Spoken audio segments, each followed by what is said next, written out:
All right, my name is William Kilpatrick, and I'm going to talk to y'all today about my experimental research project for Management 4300. 01I is the class section, and I chose when CEMEX acquired Rinker Materials back in 2007.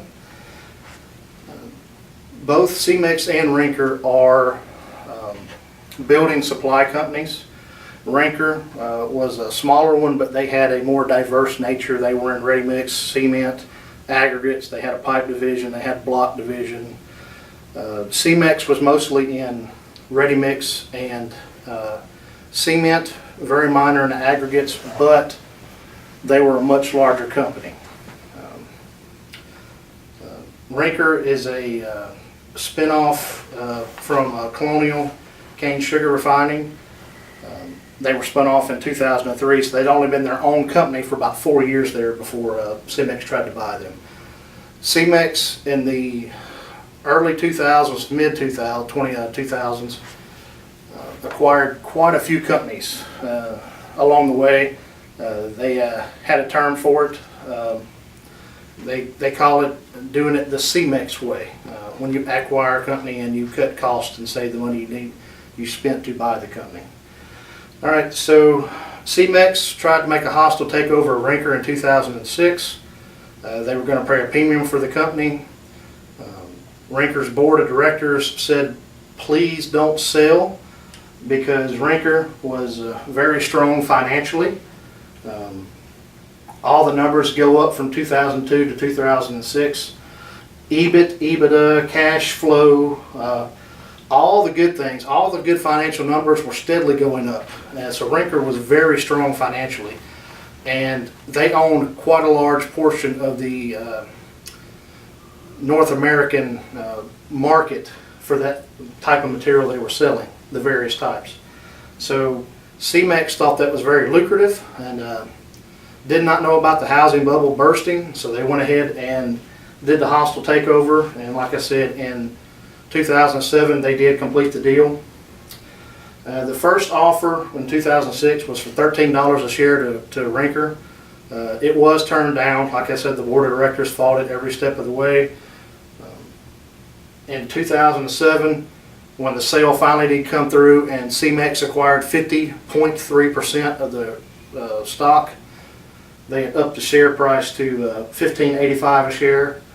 It was a premium. It's only 5% higher than what the share price was going to close at that day, but it was a higher premium in other parts of the company. So Rinker worldwide sales in 2006 was $5.1 billion. That's net sales. CEMEX's net sales were $18.1 billion worldwide.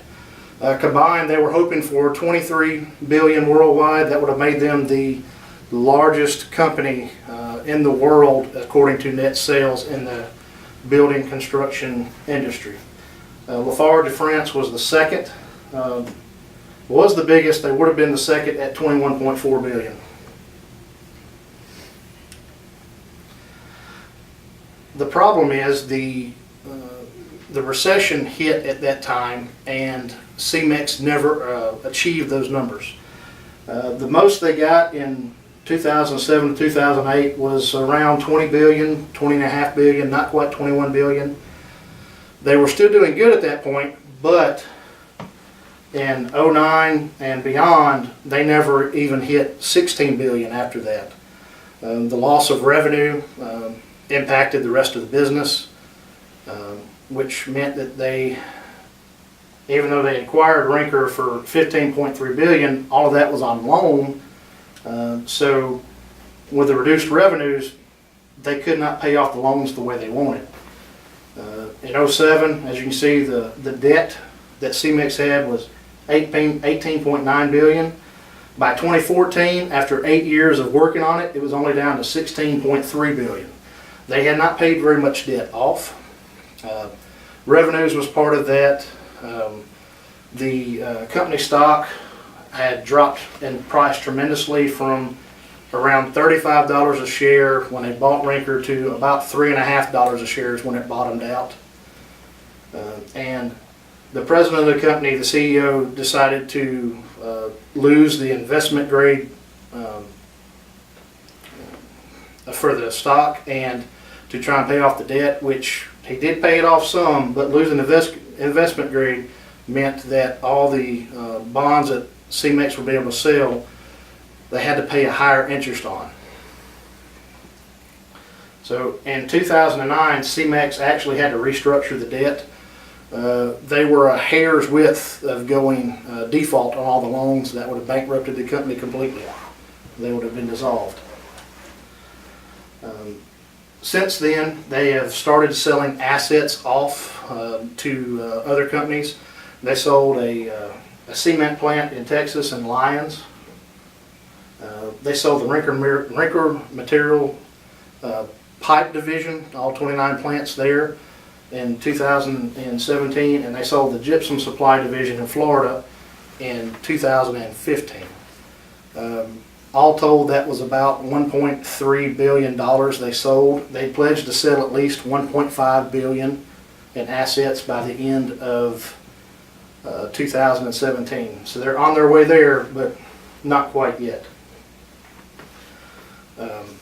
After CMEX bought Rinker, because there was no revenue, there was no money coming in, they didn't have the cash flow, a lot of the maintenance in the facilities was left undone. They would not buy new machinery, they would not buy new forklifts, they would lease things, which when you lease it, you lose off on the depreciation on the end.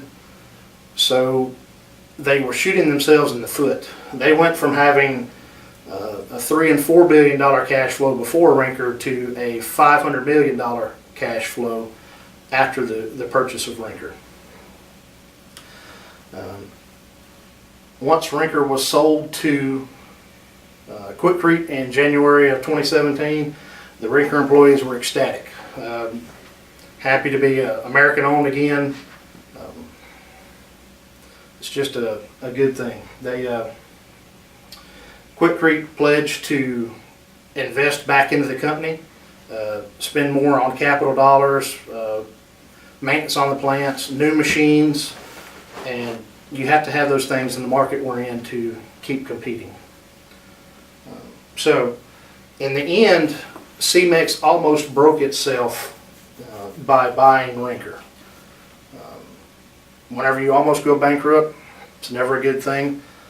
So they had to sell off bits and pieces, and they are getting back to investment grade. They're close now. I know they've paid the debt off even more since the last numbers I have. CMEX is starting to become a strong company again, but it took them going through the recession to figure out the best new business plan that they needed.